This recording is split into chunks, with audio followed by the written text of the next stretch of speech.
10 mga kakaibang pagkakaibigan ng mga hayop. Welcome sa Arvin Polo TV. Hindi lang ang mga tao ang marunong makipagkaibigan dahil maging ang mga hayop ay kaya din itong gawin. Para sa iba ay imposible ito ngunit maaari pala talagang mangyari.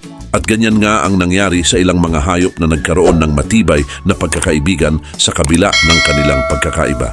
At sa video ngang ito ay aalamin at tatalakayin natin ang 10 mga kakaibang pagkakaibigan sa pagitan ng mga hayop.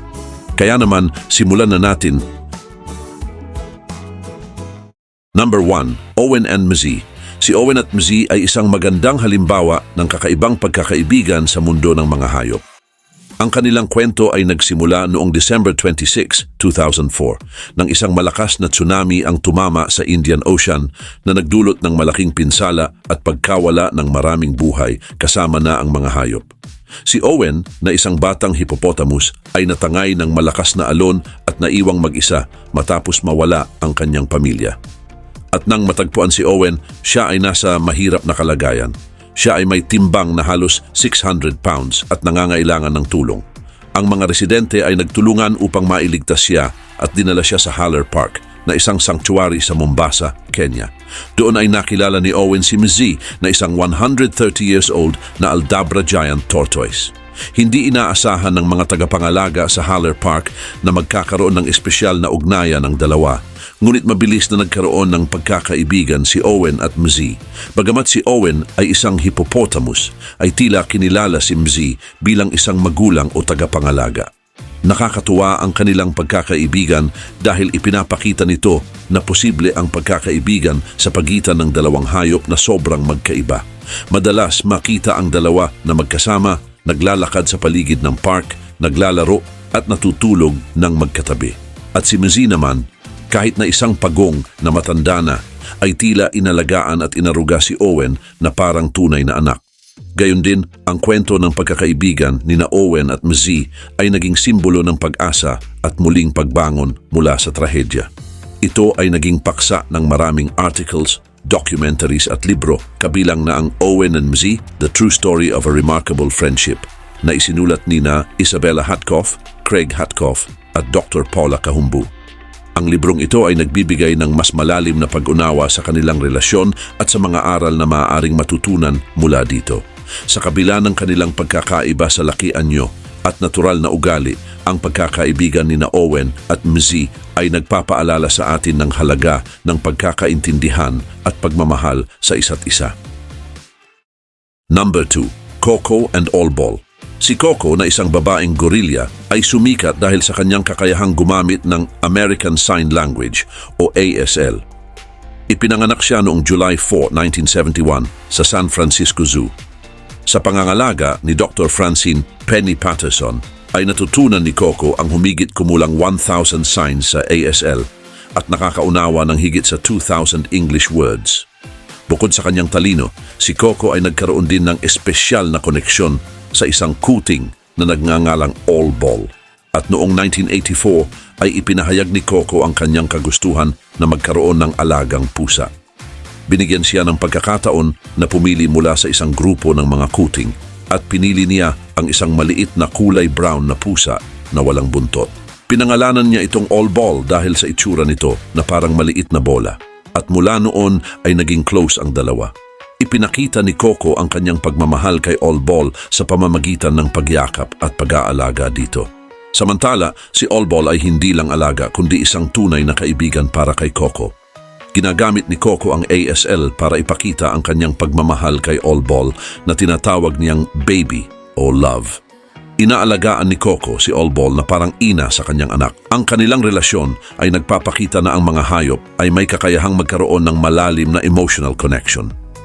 Ngunit sa kasamaang palad ay natapos ang masayang panahon ni na Coco at Allball noong 1985 nang masagasaan at mamatay si Allball. Nagdulot ito ng matinding lungkot kay Coco.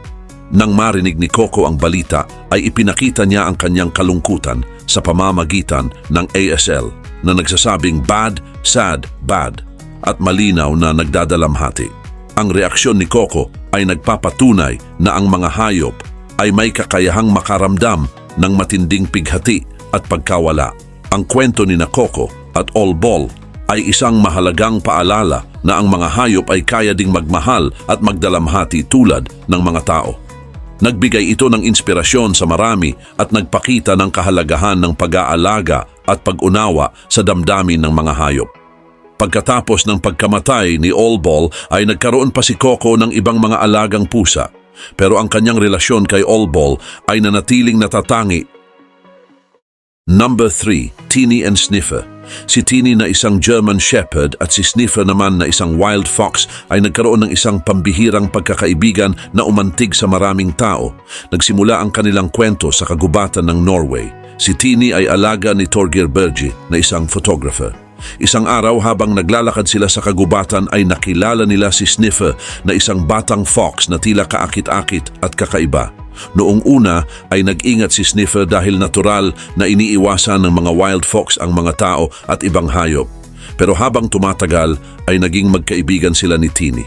Si Torgeir na laging may dalang kamera ay nagsimulang kunan ng pictures at video ang kanilang mga pakikipagsapalaran. Ang mga ito ay nagpapakita ng pagmamahalan at pagkakaunawaan ni Teeny at Sniffer.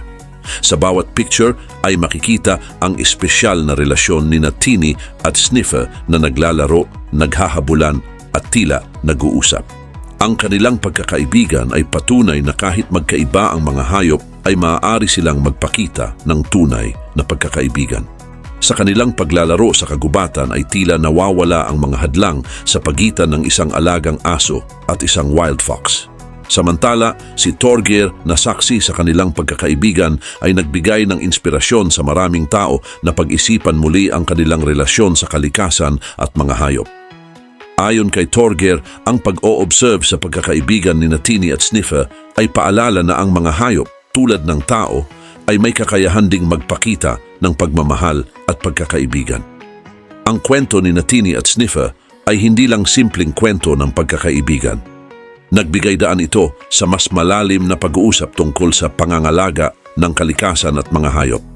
Sa mga post ni Torgeir sa social media ay lagi niyang binibigyang diin ang kahalagahan ng pagprotekta sa mga wild animals at maging sa kanilang mga tirahan.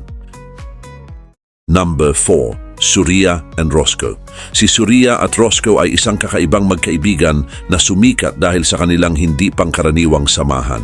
Si Surya ay isang orangutan at si Roscoe naman ay isang blue-tick coonhound dog. Nagsimula ang kanilang pagkakaibigan sa isang wildlife sanctuary sa South Carolina, USA, kung saan sila parehong nakatira. Si Surya ay isinilang sa bihag at dinala sa TIGERS o the Institute of Greatly Endangered and Rare Species sa South Carolina. Habang si Roscoe naman ay isang ligaw na aso na natagpuan malapit sa sanctuary at tila nawawala. Nang dumating si Roscoe sa sanctuary ay napansin ng mga tagapag-alaga na interesado si Surya sa bagong dating na aso. Noong una ay nag-aalangan ang mga tagapag-alaga na payagan silang magkita, pero kalaunan ay pinayagan din nila. Mabilis na naging magkaibigan sina Surya at Roscoe. Hindi lang sila naglalaro, madalas din silang magkasamang nagpapahinga at naglalakad sa sanctuary. Madalas makita na naglalakad si Surya na hawak ang tali ni Roscoe na parang nag-aalaga ng alagang aso. Ang kanilang samahan ay nagbigay ng kasiyahan sa mga tagapag-alaga at sa mga bisita ng sanctuary. Ang pagkakaibigan ni Surya at Roscoe ay isang magandang halimbawa ng pagkakaibigan kahit magkaiba ang kanilang uri. Ipinakita nila na kahit magkaiba ang dalawang hayop ay posible pa rin ang pagkakaroon ng malalim na samahan. Maraming pictures at video ang kuha sa kanilang masasayang sandali na nagpapakita ng kanilang bonding. Na-feature din sila sa iba't ibang palabas sa telebisyon, magazine at online platforms na nagbigay ng inspirasyon sa maraming tao. Samantala, isa sa pinakasikat na kwento tungkol sa kanilang samahan ay ang kanilang pagsama sa swimming pool. Si Surya na mahilig sa tubig ay kadalasang makikitang kasama si Roscoe sa pool. Hindi karaniwan para sa isang aso na gustong lumangoy pero tila natutunan ito ni Roscoe dahil kay Surya. Ang mga larawang ito ay naging viral at naging simbolo ng kanilang pagkakaibigan. Bukod sa kanilang oras ng paglalaro at paglangoy, ay madalas din silang makitang nagsasalo ng pagkain. May mga pagkakataon na magkasama silang kumakain ng prutas at iba pang pagkain na ibinibigay ng mga tagapag-alaga. Ipinapakita nito ang kanilang pagbabahagi at pagiging malapit sa isa't isa. At kahit magkaiba ang kanilang itsura at ugali, ay pinatunayan ni Surya at Roscoe na ang tunay na pagkakaibigan ay hindi tumitingin sa panlabas na anyo o pagkakaiba. Number 5. Tara and Bella. Si Tara at Bella ay naging kilala dahil sa kanilang kakaibang pagkakaibigan sa The Elephant Sanctuary sa Tennessee, USA. Si Tara ay isang Asian elephant at si Bella naman ay isang maliit na aso. Nagsimula ang kanilang pagkakaibigan noong 2003 nang mapadpad si Bella sa sanctuary at naging close kay Tara. Ang kanilang kwento ay simbolo ng tunay na pagkakaibigan kahit magkaiba sila ng laki at uri. Si Tara ay ipinanganak noong 1974 at isa sa mga unang elepante sa sanctuary. Kilala siya sa pagiging masayahin at palakaibigan. Kahit bago pa dumating si Bella, ay mahilig na makipaglaro si Tara sa ibang hayop sa sanctuary, pero naging espesyal ang kanyang koneksyon kay Bella. Si Bella naman ay isang asong gala na nakahanap ng tirahan sa sanctuary. At kahit maliit, si Bella ay matapang at puno ng sigla at tila nahanap niya ang kanyang matalik na kaibigan kay Tara. Kaugnay nito, isa sa mga pinakakilalang kwento tungkol sa kanila ay noong 2007 nang masugatan si Bella at hindi makalakad. Sa loob ng 3 linggo ay hindi iniwan ni Tara si Bella. Dinala si Bella sa opisina ng mga tauhan ng sanctuary para magpagaling, pero nanatili si Tara sa labas ng opisina nagbabantay kay Bella. At sa huli ay pinayagan ng mga tauhan si Tara na makapasok para makasama si Bella at mula noon ay mas lalo pang tumibay ang kanilang samahan. Araw-araw ay puno ng masasayang sandali ang kanilang buhay. Madalas silang makikitang naglalaro sa paligid ng sanctuary, nagtutulungan at nagpapakita ng pagmamahal sa isa't isa. Ang mga tauhan ng sanctuary ay natutuwa na makita ang kakaibang koneksyon ng dalawa. Maraming tao ang nagugulat na makita ang isang malaking elepante at isang maliit na aso na tila magkasukat ang laki ng puso para sa isa't isa. Subalit, noong 2011 ay dumating ang malungkot na balita nang pumanaw si Bella. Ang pagkawala niya ay isang malaking dagok hindi lamang kay Tara kundi pati na rin sa mga tauhan at taga-suporta ng sanctuary. Kitang-kita ang lungkot ni Tara na nagpapaalala kung gaano kalalim ang kanilang pagkakaibigan. Ang kwento ni Tara at Bella ay naging inspirasyon sa marami na nagpapaalala sa atin ng kahalagahan ng tunay na pagkakaibigan at pagmamahalan kahit magkaiba man ang anyo at laki. Number 6. Kate and Pippin. Ang kwento ni Kate at Pippin ay isang maganda at kakaibang halimbawa ng pagkakaibigan sa pagitan ng dalawang hayop mula sa magkaibang uri. Si Kate ay isang malaking Great Dane na aso at si Pippin naman ay isang maliit na usa. Ang kanilang hindi pangkaraniwang samahan ay nagbigay inspirasyon sa maraming tao. Samantala, noong 2008 ay natagpuan ng pamilyang Ivans si Pippin na isang bagong silang na usa sa kagubatan malapit sa kanilang bahay sa British Columbia, Canada. Iniwan siya ng kanyang ina kung kaya't dinala siya ng pamilya sa kanilang bahay upang alagaan. Subalit nag-aalala sila kung paano tatanggapin ni Kate ang bagong miyembro ng pamilya, pero nagulat sila nang makita si Kate na agad inalagaan si Pippin. Simula pa lang ay naging maalaga na si Kate kay Pippin at nililinis at dinidilaan niya ito na parang tunay na anak. Dagdag pa rito, lumaki si Pippin sa ilalim ng pagmamahal ni Kate. Magkasama silang naglalaro sa bakuran, tumatakbo at tumatalon. At kahit magkaiba sila, ay hindi ito naging hadlang sa kanilang pagkakaibigan. Madalas makita si Pippin na sumusunod kay Kate saan man ito magpunta at si Kate naman ay laging nagbabantay kay Pippin. Ang kakaibang relasyon ni Kate at Pippin ay nagpakita ng malalim na koneksyon sa pagitan nila. Maraming tao ang humanga sa kanilang samahan na nagturo ng aral tungkol sa pagkakaibigan at pagmamahal na walang kondisyon. Kumalat ang kanilang mga larawan at video sa social media at maraming tao ang natuwa sa kanilang hindi pangkaraniwang samahan. Ngunit habang lumalaki si Pippin ay unti-unti siyang bumalik sa kagubatan, pero hindi niya nakalimutan si Kate. Patuloy siyang bumabalik upang bisitahin si Kate na laging masaya kapag nagkikita sila. Ang kanilang muling pagkikita ay laging puno ng kasiyahan na parang walang nagbago mula noong sila'y unang magkasama. Bukod dito, ang kwento ni na Kate at Pippin ay naging inspirasyon para sa isang libro at mga palabas sa telebisyon. Ang mga taong nakabasa at nakapanood ng kanilang kwento ay nabigyan ng pag-asa at inspirasyon na ang pagkakaibigan ay walang pinipiling anyo o uri ng nilalang. Ang kanilang kwento ay nagpapaalala rin sa atin na ang tunay na pagkakaibigan ay nagmumula sa puso at hindi sa anyo o uri ng nilalang. Number 7. Cassie and Mantani. Si Cassie at Mantani ay dalawang magkaibang hayop na nagkaroon ng kakaibang uri ng pagkakaibigan. Si Cassie ay isang cheetah at si Mantani naman ay isang Labrador Retriever.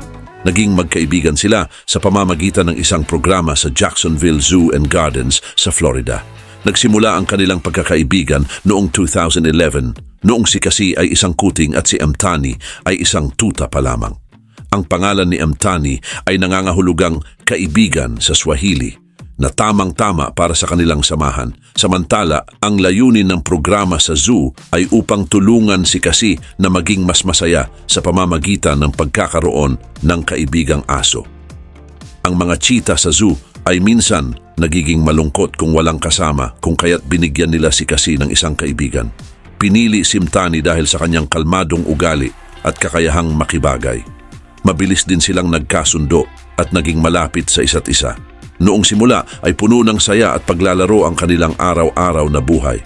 Mahilig silang maghabulan at magtampisaw sa tubig na nagpapakita ng kanilang likas na ugali. Si Mantani bilang isang aso ay may maraming energy na nakatulong kay Cassie na manatiling aktibo. Sa kabilang banda ay natutunan ni Mantani na maging maingat at magiliw dahil si Cassie ay isang cheetah na maselan ang ugali. At habang lumalaki sila ay naging mas malalim ang kanilang ugnayan. Napansin ng mga tagapag-alaga sa zoo na kahit nagiging mas aggressive si Cassie habang tumatanda ay nananatili pa rin siyang mahinahon at mapaglaro kay Mantani.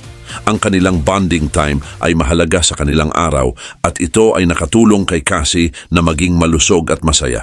Sa mga bisita ng zoo, ang kanilang kwento ay nagsisilbing inspirasyon. Marami ang humanga sa kanilang pagkakaibigan at kung paano ito naging posible kahit magkaiba sila. Pero tulad ng lahat ng pagkakaibigan ay nagkaroon din sila ng mga pagsubok. Habang tumatanda si Cassie ay naging mas mahirap para kay Mantani na makasabay sa kanyang physical activities. At bilang isang cheetah, si Cassie ay napakabilis at malakas samantalang si Mantani ay nagkakaedad na. Dahil dito ay kinailangan ng zoo na mag-adjust at maghanap ng mga paraan para masiguro na parehong masaya at kontento ang magkaibigan. Ang mga tagapag-alaga ay nagdagdag ng iba't ibang activities para kay Cassie upang mapanatili ang kanyang kasiyahan kahit hindi na masyadong aktibo si Mantani. Number 8. Torque and Shrek. Si Torque at Shrek ay dalawang hayop na naging magkaibigan kahit na magkaiba sila. Si Torque ay isang tuta ng German Shepherd at si Shrek ay isang batang kuwago. Una silang nagkakilala sa isang wildlife sanctuary sa England noong 2010. Dahil sa kanilang kakaibang pagkakaibigan ay agad silang napansin at naging balita. Nang dumating si Shrek sa sanctuary ay napakabata pa niya at nangangailangan ng kalinga. Si Torque naman ay isang batang tuta na nagsasanay bilang isang working dog. Dahil pareho silang bata at bago sa lugar, ay agad silang nagkasundo. Noong una ay nag-aalala ang mga tagapag-alaga na baka hindi magkasundo ang dalawa. Pero nagkamali sila dahil naging magkaibigan agad sina Torque at Shrek at lagi silang naglalaro. Si Shrek na isang kwago ay may kakaibang ugali na parang aso. Madalas siyang sumasakay sa likod ni Torque habang naglalakad ito. Lagi silang magkasama, nagpapahinga at naglalaro. Marami ring larawan at video ng dalawa ang nakuha na naging viral naman sa social media. Gayon din, ang kanilang pagkakaibigan ay nagpapakita ng interspecies bonding o ang pagkakaibigan ng mga hayop mula sa magkaibang uri. Maraming tao ang na-inspire sa kanilang kwento na nagpapakita na ang pagkakaibigan ay hindi nakadepende sa uri o lahi. Ang mga tagapag-alaga sa sanctuary ay nagsabi rin na ang pagkakaibigan ni Torque at Shrek ay nagdulot ng saya at aliw hindi lang sa kanila, kundi pati na rin sa mga bisita ng sanctuary. Subalit kahit magkaiba sila ay natagpuan ni Torque at Shrek ang pagkakaintindihan at pagsasama. Patuloy din ang sanctuary sa pagbibigay ng espesyal na atensyon sa kanila para masiguro ang kanilang kaligtasan at kaligayahan. Ang kwento ni Torque at Shrek ay naging inspirasyon sa maraming tao at kinikilala bilang isa sa mga pinaka-heartwarming na kwento ng pagkakaibigan ng mga hayop. Number 9, Bea and Wilma. Ang pagkakaibigan ni Bea at Wilma ay isang kahanga-hangang halimbawa ng kakaibang samahan ng mga hayop. Si Bea ay isang giraffe at si Wilma naman ay isang ostrich. Sila ay nagkasama sa isang zoo sa Netherlands at doon nagsimula ang kanilang di inaasahang pagkakaibigan. Samantala noong 2008 sa Bixie Bergen Safari Park ay pinagsama sina Bea at Wilma sa isang kulungan. Si Bea ay tahimik at mabait habang si Wilma ay aktibo at mausisa. Noong una ay inakala ng mga tagapag-alaga na mahihirapan silang magkasundo dahil magkaiba sila. Ngunit mabilis na nagpakita ng magandang pagkakaibigan ang dalawa. Araw-araw ay makikitang magkasama sina Bea at Wilma. Madalas silang naglalakad nang magkasabay sa kanilang malawak na kulungan. Si Wilma ay laging sumusunod kay Bea na tila nagbabantay sa kanyang paligid. Si Bea naman, gamit ang kanyang mahabang leeg, ay nagiging tagapagtanggol ni Wilma mula sa anumang panganib. Subalit magkaiba rin sila ng kinakain. Si Bea ay kumakain ng mga dahon mula sa matataas na puno, samantalang si Wilma ay nasisiyahan sa pagkain ng damo at maliliit na insekto. At kahit magkaiba ang kanilang diet, ay madalas pa rin silang makikitang sabay na kumakain na parang nagbabahaginan ng kanilang mga paboritong pagkain. Gayon din naman, ang natatanging pagkakaibigan ni Bea at Wilma ay naging tampok sa Bixie Bergen Safari Park. Maraming bisita ang naaaliw at humahanga sa kakaibang pagsasama ng giraffe at ostrich.